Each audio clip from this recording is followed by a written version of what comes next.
Hey guys, and welcome back to my channel. Thanks so much for those who have subscribed to me. Today I want to speak about encouragement. Encouragement in reference to friends, your personal life, your spiritual life, and also the achievements that I've come. Hey guys, and welcome back to my channel. Thanks so much for staying tuned. Today I'm going to speak about my book, It's Time to Heal, and the process in which it took me to finish this book. I know quite a few people have been asking how I started, how I finished it, and how I made it public. But I'll first and foremost start with pain. If you don't have pain, you won't have a story. If you don't go through anything, no one will believe you. No one will believe that it's possible to come out of a situation. Now, I started this book in 2014. If you haven't, first and foremost, listened to my first video of my book launch, please do, because it literally explains everything. But in greater detail, I had the vision to write a book in 2014, and halfway down the line I stopped because certain prayers weren't being met in my life, and the goals I set for myself to achieve in that year weren't achieved. 2015 came now. I really wanted to continue with the book, but my mindset was solely focused on jobs. I tell you, the struggle was so real. For those who read my book, you will understand the depth of pain I've been through with rejections. I was, to some extent, comfortable with rejection. I said to myself, you know what, maybe I'm not meant to work. Maybe I'm not meant to do anything. Maybe I'm just meant to be at home. But instead of me sulking and pitying myself, guess what I did? I used the money I was meant to buy a car with to invest in this book. And I tell you, ladies and gents, it wasn't cheap. Tears were falling down my eyes as I was writing it, asking God if it would touch people and if it wouldn't be in vain. And today I can confidently say that a lot of people have come back to me and they've said that this book has touched their lives. 2016 now, July, I had my first book launch on the 23rd of July. And if I tell you how amazing it was, I don't think anybody can believe the words that come out of my mouth. You just have to be there. You had to have been there. And the people that I didn't even know, people that I don't know up till now, came to support me. People I met this year supported me. Speakers were phenomenal. They were outstanding. The pictures, the refreshments, the ladies that came to support, not just monetary wise, but praying for me, wishing me well, giving me gifts. And one of the reasons why I want to encourage you all today is that your pain serves a high purpose. I can't emphasize on pain enough, and I know sometimes no one likes to feel pain. No one wants to be in pain, but we have to go through it because that's where our story is birthed. And when I wrote this book, I didn't know what to title it. Initially, it was meant to be a year of reflection. As you know, I was meant to finish this book in 2014. And then I changed it to I Need to Heal. And I thought, the title's a bit too forceful.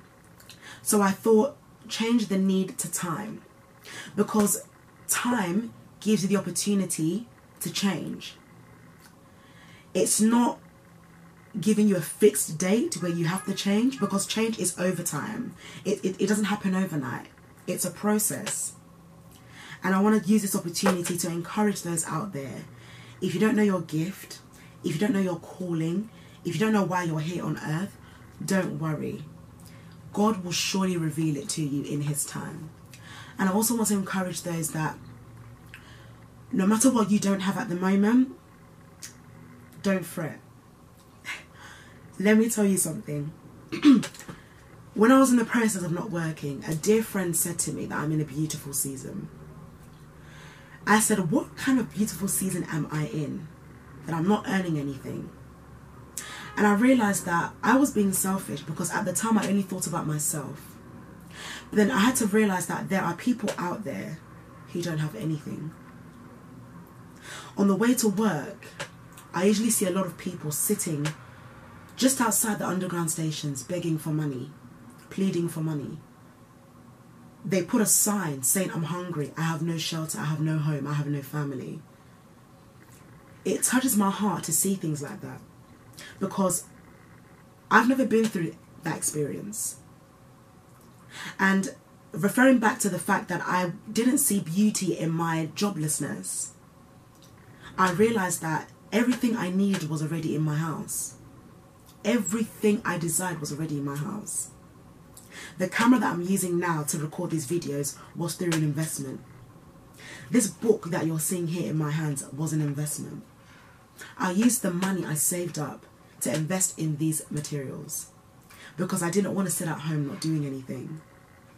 Now, for those who don't have anything to do, be wise with your time. Don't waste time complaining, because the more you complain, the more you are wasting precious time. You could have done so much with that energy that you've wasted on worrying about what you don't have. I remember an event I went to earlier in May. A lady said to me, Esther, you don't need what you don't have. Everything you have and everything you desire is already in you. Everything you desire is already in you. Do you know how powerful that is? To know that. So, just a word of encouragement to all of you. Holding this book up here hasn't been easy. It's easy because it looks nice on social media. It's easy because the Amazon reviews are increasing. But at the same time, the process to write this book wasn't a joke. I'm telling you, it was not a joke. You know, when I think about the effort and the people that surrounded me when writing this book, it's as if I didn't expect it to happen. It's like, you know, when you don't have no words, you're lost for words. And I can't take any credit for this. I can only give thanks to my Father, who has made it so possible for me to come this far. I would have never seen myself as an author. I wouldn't have. And I want to encourage all of you today that no matter what you don't have, know that God is using something in you to create something so beautiful. You don't need to look at what somebody else has. Appreciate and cherish you as an individual, and your blessing will follow you. Work hard even when you don't have your desires met. God has been faithful to me. I've been working and I absolutely love it. But at the same time, it's like all my time is dedicated to work.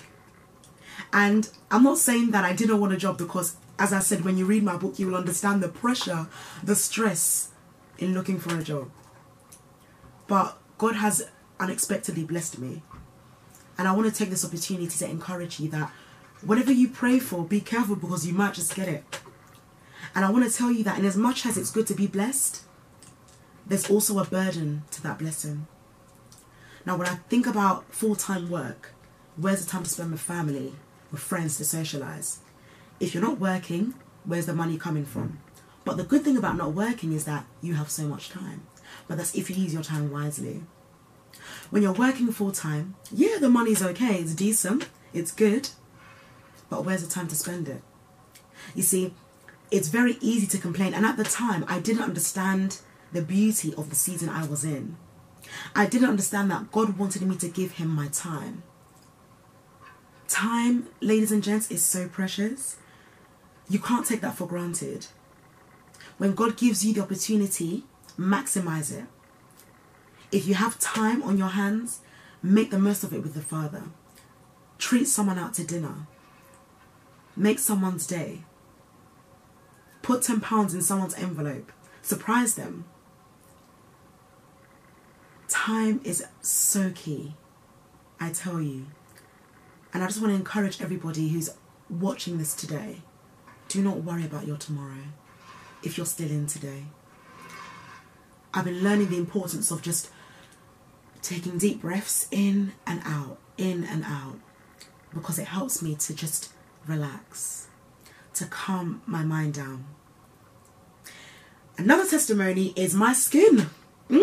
My skin has been through a lot. But look at my skin today, it's glowing. Why? Because I learned to lay it down at his feet. I don't think about a lot of things these days, you know. People change, circumstances change, situations change. But guess what? You should never change. The only way and the only thing in which I would advise you to change off is your attitude. The way you think about life and the way you think about yourself. Nobody's words are important as your words. Nobody's thoughts are important as your thoughts. If you keep worrying yourself and telling yourself that you will never get to where you need to be, best believe that's going to happen. I remember I said this year I wanted an event, and I had it. And I didn't even know it was going to be in the form of a book. I didn't know. Anything you ask for, ladies and gents, you are going to receive that. So as I said before, be careful what you pray for. Be careful what you ask for, because you might just get it. To conclude, I want to say a big thank you to all those who came to this event in July. For the prayers, for the fasting, for the support, for the contribution. I don't have enough words to thank each and every one of you. And I just want to tell all of you that what you've done for me will never go unnoticed. And that the same God that enabled you all to give me the strength and you the strength to support this vision, that he will do the same for you in whatever you desire. So ladies and gents, don't worry about a thing. Everything is going to be absolutely okay. Don't look at your left. Don't look at your right. Don't look at what the next person is doing. Be happy when someone is blessed in your inner circle, because that is a sign that God is around your neighborhood and he is going to bless you. I really hope this short and sweet message encouraged you. If there's any more topics that you would like me to talk about, please let me know. As I said, your pain serves a high purpose. You're never alone in life, and you never will be. Everything you've asked for is already laid out for you. It just starts with you. Do you believe? Everything you desire starts within you. It starts with having a positive attitude. When life hits you in so many corners, how do you take it? Do you complain or do you relax? The importance of relaxation is, my goodness, you'll be so surprised at the amount of relationships you'll accumulate that will be so healthy because you chose to be calm. And I can't emphasize on that enough. Thank you so much, ladies and gents. Take care, and I'll see you in my next video.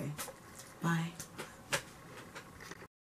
Once again, guys, I just want to say thanks to all of you who have been subscribing and have already subscribed to my channel. It really motivates me when you guys tell me what topics to talk about, so I do appreciate it. Thank you once again, and I cannot wait to see you in my next video. See you soon. Bye.